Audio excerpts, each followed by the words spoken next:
नमस्कार जय जगन्नाथ आम चैनल को आपण मानकु बहुत बहुत स्वागत। सांग माने प्रभु सूर्य देवता को जल अर्पण करने समय एही तीनोटी शब्द कहतु आपणक बंद भाग्यर द्वार मध्य खोलीजिब। आपणक घरे केबे भी धनर अभाव हेब नाही। आपणकर प्रत्येक इच्छा पूरण हेब। सांग माने आजिर एही छोट उपाय छोट उपदेश आपणक भाग्य को एते मात्रारे परिवर्तन करदेव जे आपण मध्य आश्चर्य होइजिबे। तेणु सांग माने आजिर एही भिडियोटी को आपण माने स्किप न करी शेष पर्यंत निश्चय देखंतु। कुहा जाए जे सूर्यदेवंकु जल अर्पण करिबार एक गुप्त रहस्य रहिछि। जदि केही एहाकु बुझी जांती एवं सठिक उपाय रे एहाकु करंती तेबे तांकर समस्त इच्छा पूरण हुए। किंतु सबुठारु बड़ रहस्य हेउछि जे जल अर्पण करिबा समय रे केवल हाथ उपरकू उठी न थाए वरन भाग्य मध्य उपरकू उठी थाए। जल केवल तंबा पात्ररु प्रवाहित हुए नाही। आपणक जीवनर समस्त बाधा मध्य ताहा द्वारा प्रवाहित होइथाए। जेतेबेले आपण सकाळे पूर्व दिगकू मुख करी सूर्यदेवंकु जल अर्पण करंती सेतेबेले आपणकर मन आपणकर आत्मा एवं आपणकर भावना संपूर्ण भावरे ईश्वरंक सहित संजोग हो जाए। सही मुहूर्तरे आपणक मुहरु बाहरुथिबा शब्द ब्रह्मांडरे कंपन सृष्टि करे एवं आपणक भाग्यरे चमत्कार घटिबा आरंभ हुए। आज मु आपणकु एपरी तीनोटी दिव्य शब्दर गुप्त कथा कहिबी जाहाकू आपणकु केवल कहिबाकू पड़िबो। कथावार्ता करिबा समय रे केवल मनरे स्पष्ट रुहंतु। आपणकर भावना सच्चा एवं प्रकृत हेबा उचित। आपणकर विश्वास अटल हेबा उचित। सांग माने एही तीनोटी शब्द रे एते शक्ति अछि जे कुहा जाए जे असंभव मध्य संभव हो जाए।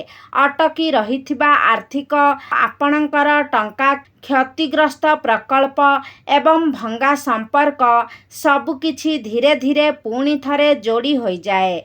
किंतु मने रखंतु एही शक्ति केवल सेमानंकु प्रदान करा जाए जेउ माने निजर उद्देश्य को पवित्र रखंती एवं सूर्यदेवंक सम्मुखरे मुंड नुआई नम्र होई प्रार्थना करंती। सेमानंक मनरे अहंकार न थाए गर्व न थाए क्लेश न थाए तेबे जाई एही उपाय आपणंकु सुफल प्रदान करिब। तेणु सांग माने केवल काली नुहे वरन एबे निजर हृदय रे संकल्प करंतु जे जेतेबेले आपण सूर्यदेवंकु जल अर्पण करिबे तो आपण एही तीनोटी दिव्य शब्द उच्चारण करिबे। आपणकर भाग्य आपणक पाखकू धाई आसीबो एवं आपण जीवन रे एपरी शांति पाइबे जहा आपण पूर्वरु केबे भी अनुभव करी नाहंती। एबे कल्पना करंतु प्रत्येक दिन जेतेबेले सूर्योदय हुए एहार प्रथम किरण पृथ्वी को स्पर्श करे। गछ नदी पर्वत तापरे आम शरीर को शक्ति प्रदान करे। सेहीपरि जेतेबेले आमे सूर्यदेवंकु जल अर्पण करू सेही किरण आमर मन आमर कार्य एवं आमर भाग्य को आलोकित करे। जेउ व्यक्ति नियमित भावरे सूर्यदेवंकु जल अर्पण करंती तांको जीवन रे केबे भी दरिद्रता प्रवेश करे नाही। कारण सूर्यदेवी लक्ष्मींकर आशीर्वाद पाइछंती। सूर्यंकु नारायणंकर स्वरूप मध्य कुहा जाए। एबे प्रश्न उठे सूर्यदेवंकु जल अर्पण करिबा समय रे आमे केउ मंत्र जप करिबा उचित। तेणु शुणंतु एपरी तीनोटी मंत्र अछि जहा केवल जप करिबा द्वारा जीवनर समस्त दुख दूर हो जाए। दारिद्रता संपूर्ण भावरे दूर हो जाए एवं जीवन एक आश्चर्यजनक आलोक एवं दिव्यतारे परिपूर्ण हो जाए। ତ ପ୍ରଥମ ମନ୍ତ୍ରଟି ହେଉଛି ଘୃଣୀ ସୂର୍ଯ୍ୟାୟ ନମଃ। ଏହାର ଅର୍ଥ ହେଉଛି, ହେ ପ୍ରଭୁ ସୂର୍ଯ୍ୟଦେବ, ମୁଁ ଆପଣଙ୍କ ଭିତରେ ବାସ କରୁଥିବା ଜ୍ଞାନର ଆଲୋକ ଶକ୍ତି ଏବଂ ଆଲୋକକୁ ପ୍ରମାଣ କରୁଛି। ଯେତେବେଳେ ତମେ ଏହି ମନ୍ତ୍ର ଜପ କର, ଆପଣଙ୍କ ଶରୀର ଭିତରେ ଥିବା ନକାରାତ୍ମକ ଶକ୍ତି ନଷ୍ଟ ହୋଇଯାଏ ଏବଂ ଆଳସ୍ୟ, ଅଜ୍ଞତା ଏବଂ ମାନସିକ ଅନ୍ଧକାର ମଧ୍ୟ ଦୂର ହୋଇଯାଏ। ଦ୍ୱିତୀୟ ମନ୍ତ୍ରଟି ହେଉଛି ସୂର୍ଯ୍ୟାୟ ନମଃ। ଏହି ମନ୍ତ୍ର ସବୁଠାରୁ ପ୍ରାଚୀନ ଏବଂ ସରଳ, ତଥାପି ଏହାର ଶକ୍ତି ଅପାର। ଯେତେବେଳେ ଆପଣ ଏହି ମନ୍ତ୍ରଟିକୁ ଜପ କରନ୍ତି ଏବଂ ପ୍ରଭୁ ସୂର୍ଯ୍ୟଦେବଙ୍କୁ ଜଳ ଅର୍ପଣ କରନ୍ତି, ଜଳ ସ୍ରୋତ ସହିତ ଆପଣଙ୍କର କର୍ମଗୁଡ଼ିକ ଶୁଦ୍ଧ ହୋଇଯାଏ। ଆପଣଙ୍କର ଜୀବନରେ ପାପ ଧୀରେ ଧୀରେ ଲୋପ ପାଇବାକୁ ଲାଗେ। ତୃତୀୟ ମନ୍ତ୍ରଟି ହେଉଛି ଭରାଦିତ୍ୟ ନମଃ। ଆଦିତ୍ୟ ଅର୍ଥାତ୍ ସମସ୍ତଙ୍କର ପିତା, ଯିଏ ସମସ୍ତଙ୍କୁ ଜୀବନ ଦିଅନ୍ତି। ଯେତେବେଳେ ଆପଣ ଏହି ମନ୍ତ୍ର ଜପ କରନ୍ତି, ଏହା କେବଳ ସୂର୍ଯ୍ୟ ଦେବତାଙ୍କର ପୂଜା ନୁହେଁ, ବରଂ ବ୍ରହ୍ମାଣ୍ଡର ପ୍ରତ୍ୟେକ ଜୀବର ମଧ୍ୟ ସୂର୍ଯ୍ୟଙ୍କୁ ଜଳ ଅର୍ପଣ କରିବା ଅର୍ଥ ଆପଣଙ୍କ ଭିତରେ ଥିବା କୃତଜ୍ଞତାକୁ ଜାଗ୍ରତ କରିବା। ସୂର୍ଯ୍ୟଦେବଙ୍କୁ ପ୍ରଣାମ କରୁଥିବା ବ୍ୟକ୍ତିଙ୍କ ଜୀବନରେ କେବେ ବି ଅନ୍ଧକାର ଆସେ ନାହିଁ। ବର୍ତ୍ତମାନ ପ୍ରକ୍ରିୟା ଆରମ୍ଭ ହେଉଛି। ସୂର୍ଯ୍ୟୋଦୟର ପ୍ରାୟ ଅଧଘଣ୍ଟା ପୂର୍ବରୁ ବ୍ରହ୍ମ ମୁହୂର୍ତ୍ତରେ ଆପଣ ସକାଳୁ ଉଠି ଯାଆନ୍ତୁ। ପ୍ରଥମେ ନିଜର ନିତ୍ୟକର୍ମ ସାରି ସ୍ନାନ କରିନିଅନ୍ତୁ। ଏହା ଆପଣଙ୍କର ଶରୀର ଏବଂ ମନକୁ ପବିତ୍ର ଏବଂ ଶାନ୍ତ କରିବ। ଏହା କରନ୍ତୁ। ତାପରେ ଏକ ତମ୍ବା ପାତ୍ରରେ ପାଣି ଭରନ୍ତୁ। କିଛି ଲାଲ ଫୁଲ, କିଛି ଚାଉଳର ଦାନା ଏବଂ ଯଦି ସମ୍ଭବ ହୁଏ ଲାଲ ଚନ୍ଦନର ଏକ ବୁନ୍ଦା ମିଶାନ୍ତୁ। ତେବେ ଲାଲ ଫୁଲ ଭିତରେ ଆପଣ ଲାଲ ମନ୍ଦାର ନେଇପାରିବେ ଏବଂ ଚାଉଳ ଦାନା ଅର୍ଥାତ୍ ଅକ୍ଷତ ଯାହା ଭାଙ୍ଗି ନଥିବ, ଆପଣ ପୂରା ଅକ୍ଷତ ହିଁ ମିଶାଇବେ। ଅକ୍ଷତ ହିଁ ମିଶାଇବା ଉଚିତ। ଏବେ ଆପଣଙ୍କ ମନକୁ ଶାନ୍ତ କରନ୍ତୁ। ଯେତେବେଳେ ସୂର୍ଯ୍ୟଙ୍କର ପ୍ରଥମ କିରଣ ଆକାଶରେ ଦେଖାଯାଏ, ପୂର୍ବ ଦିଗକୁ ମୁଖ କରି ଦୁଇ ହାତରେ ଜଳ ଅର୍ପଣ କରନ୍ତୁ। ନିଶ୍ଚିତ କରନ୍ତୁ ଯେ ଜଳର ଧାରା ପତଳା ଏବଂ ନିରନ୍ତର ହେବ, ଯାହାଦ୍ୱାରା ସୂର୍ଯ୍ୟଙ୍କର କିରଣ ସେହି ପାଣି ଦେଇ ଛାଣି ଆପଣଙ୍କର ଆଖି ଏବଂ ମସ୍ତିଷ୍କରେ ପଡ଼ିବ। ସେହି ମୁହୂର୍ତ୍ତରେ ଆପଣଙ୍କ ମଧ୍ୟରେ ପ୍ରବେଶ କରୁଥିବା ଶକ୍ତି ଆପଣଙ୍କର ଜୀବନକୁ ଆଶୀର୍ବାଦରେ ଭରିଦେବ। ଯେଉଁ ଘରେ ପ୍ରତିଦିନ ଜଣେ ସଦସ୍ୟ ସୂର୍ଯ୍ୟଙ୍କୁ ଜଳ ଅର୍ପଣ କରନ୍ତି, ସେହି ଘରୁ ଦାରିଦ୍ର୍ୟତା ଦୂର ହୋଇଯାଏ। ମା ଲକ୍ଷ୍ମୀ ସ୍ଥାୟୀ ବାସ କରନ୍ତି। ବର୍ତ୍ତମାନ ଅନେକ ଲୋକ ପଚାରନ୍ତି, ଆମେ ସହରରେ ରହୁ, ଆମେ ସୂର୍ଯ୍ୟଙ୍କୁ ସ୍ପଷ୍ଟ ଭାବରେ ଦେଖିପାରୁନାହିଁ, ଆମେ କ'ଣ କରିବା ଉଚିତ? ତେବେ ଶୁଣନ୍ତୁ, ଯେ ପର୍ଯ୍ୟନ୍ତ ଆପଣଙ୍କର ଭାବନା ପବିତ୍ର ଅଛି, ସେ ପର୍ଯ୍ୟନ୍ତ ଯେକୌଣସି ପୂଜା ଗ୍ରହଣୀୟ। ଆପଣ ବାଲକୋନିରେ ଠିଆ ହୋଇ ମଧ୍ୟ ସୂର୍ଯ୍ୟଙ୍କୁ ଜଳ ଅର୍ପଣ କରିପାରିବେ। ଯାହା ଆବଶ୍ୟକ ତାହା ହେଉଛି ଆପଣଙ୍କର ଭକ୍ତି। ଧନ ଏବଂ ସମୃଦ୍ଧି କେବଳ କଠିନ ପରିଶ୍ରମ ଦ୍ୱାରା ଆସେ ନାହିଁ, ଏହା କୃପା ମାଧ୍ୟମରେ ମଧ୍ୟ ଆସେ ଏବଂ କୃପା କେବଳ ସେଠାରେ ମିଳେ ଯେଉଁଠାରେ ଭକ୍ତି ଥାଏ। ସୂର୍ଯ୍ୟଦେବଙ୍କୁ ଜଳ ଅର୍ପଣ କରିବା କେବଳ ଏକ ବ୍ରତ ନୁହେଁ, ଏହା ବ୍ରହ୍ମାଣ୍ଡର ସର୍ବଶ୍ରେଷ୍ଠ ଶକ୍ତି ସହିତ ସଂଯୋଗ କରିବାର ଏକ ମାଧ୍ୟମ। ଏବେ ସେମାନଙ୍କୁ ଦେଖନ୍ତୁ, ଯେଉଁମାନଙ୍କର ନିରନ୍ତର ଟଙ୍କାର ଅଭାବ ଲାଗି ରହୁଛି, ବ୍ୟବସାୟରେ କ୍ଷତି ସହୁଛନ୍ତି, ଘରେ ଅନେକ କଷ୍ଟ ପାଉଛନ୍ତି। ଯଦି ସେମାନେ ପ୍ରତ୍ୟେକ ଦିନ ସୂର୍ଯ୍ୟଙ୍କୁ ଜଳ ଅର୍ପଣ କରିବା ଆରମ୍ଭ କରନ୍ତି, ତେବେ ସେମାନଙ୍କର ଭାଗ୍ୟ ଧୀରେ ଧୀରେ ପରିବର୍ତ୍ତନ ହେବା ଆରମ୍ଭ କରେ।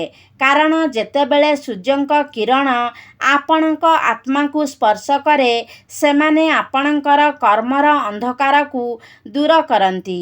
ଜଣେ ବ୍ୟକ୍ତି ପ୍ରତ୍ୟେକ ଦିନ କଠିନ ପରିଶ୍ରମ କରୁଥିଲେ, କିନ୍ତୁ ସେ ସବୁବେଳେ ଋତୁଗ୍ରସ୍ତ ରହୁଥିଲେ।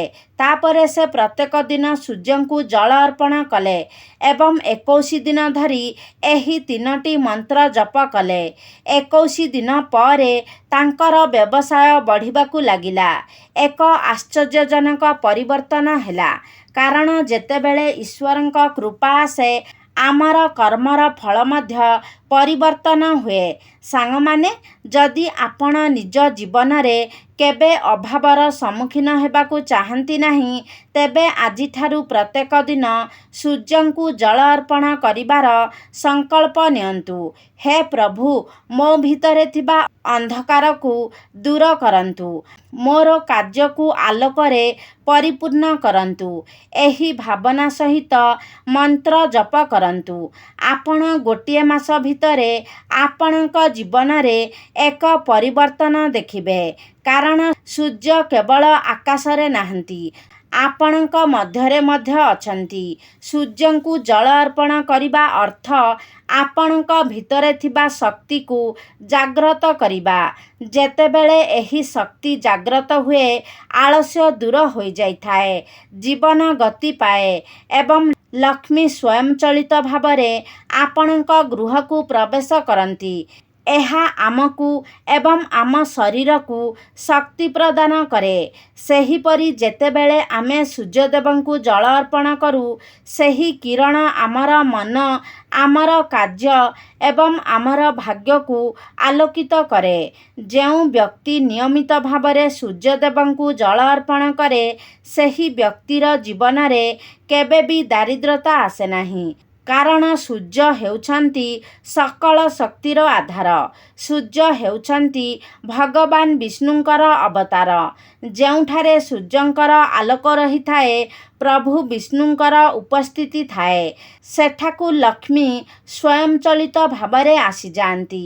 ଏବେ ଏଥିପାଇଁ ସାଙ୍ଗମାନେ, ଆପଣମାନେ ନିଜ ଜୀବନର ସମସ୍ତ ସମସ୍ୟାକୁ ଦୂର କରିବା ପାଇଁ, ସଫଳତା ପାଇବା ପାଇଁ ଏବଂ ଏକ ହସଖୁସିର ଜୀବନ ବଞ୍ଚିବା ପାଇଁ, ଏକ ସୁସ୍ଥ ଜୀବନ ବଞ୍ଚିବା ପାଇଁ ପ୍ରତ୍ୟେକ ଦିନ ଚେଷ୍ଟା କରନ୍ତୁ। ବ୍ରହ୍ମ ମୁହୂର୍ତ୍ତରେ ଉଠି ଉଦିତ ସୂର୍ଯ୍ୟଙ୍କୁ ସର୍ବଦା ଜଳ ଅର୍ପଣ କରିବା ପାଇଁ। ଏହି ଗୋଟିଏ ଛୋଟିଆ ଚେଷ୍ଟା, ଏହି ଗୋଟିଏ ଛୋଟିଆ ଉପାୟ ଆପଣଙ୍କ ଜୀବନକୁ ଏତେ ମାତ୍ରାରେ ବଦଳାଇ ଦେବ, ଯାହା ଆପଣ କେବେ ସ୍ୱପ୍ନରେ ସୁଦ୍ଧା କଳ୍ପନା କରିନଥିବେ। କିନ୍ତୁ ମନେ ରଖନ୍ତୁ, ସର୍ବଦା ନିଜର ମନକୁ ପବିତ୍ର ରଖନ୍ତୁ, ନିଜର ଭାବନାକୁ ପବିତ୍ର ରଖନ୍ତୁ। କେବେ ବି ଅନ୍ୟମାନଙ୍କ ବିରୁଦ୍ଧରେ ଖରାପ ଚିନ୍ତା କରନ୍ତୁ ନାହିଁ। ସର୍ବଦା ନିଜର ଉନ୍ନତି ବିଷୟରେ ଭାବନ୍ତୁ, କିନ୍ତୁ ଅନ୍ୟ କାହାର ଅବନତି ବିଷୟରେ ନୁହେଁ। ଯଦି ଆପଣଙ୍କର ମନ ଶୁଦ୍ଧ ରହେ, ପବିତ୍ର ରହେ, ଆପଣଙ୍କ ଚିନ୍ତାଧାରାରେ ପବିତ୍ରତା ଥାଏ, ତ ସମଗ୍ର ଦେବାଦେବୀ ଆପଣଙ୍କ ଉପରେ ଆଶୀର୍ବାଦ ବର୍ଷା କରିବେ, ଯାହାଫଳରେ ଆପଣଙ୍କର ପ୍ରତ୍ୟେକ ଉପାୟରେ ଆପଣଙ୍କୁ ସଫଳତା ମିଳିବ। ପ୍ରତ୍ୟେକ କ୍ଷେତ୍ରରେ ଆପଣ ପ୍ରଗତି କରିବେ, ଉନ୍ନତି କରିବେ। ତେବେ ସାଙ୍ଗମାନେ, ଆଶା କରୁଛି ଆଜିର ଭିଡ଼ିଓଟି ଆପଣମାନଙ୍କୁ ନିଶ୍ଚିତ ଭାବରେ ଭଲ ଲାଗିଥିବ। ଯଦି ଭଲ ଲାଗିଛି, ତାହେଲେ ଲାଇକ୍ କରନ୍ତୁ, ସେୟାର କରନ୍ତୁ। ଆମ ଚ୍ୟାନେଲକୁ ଯଦି ସବସ୍କ୍ରାଇବ୍ କରିନାହାନ୍ତି, ତାହେଲେ ସବସ୍କ୍ରାଇବ୍ କରିଦିଅନ୍ତୁ ଏବଂ କମେଣ୍ଟ ବକ୍ସରେ ଜୟ ସୂର୍ଯ୍ୟଦେବ ନିଶ୍ଚୟ ଲେଖନ୍ତୁ।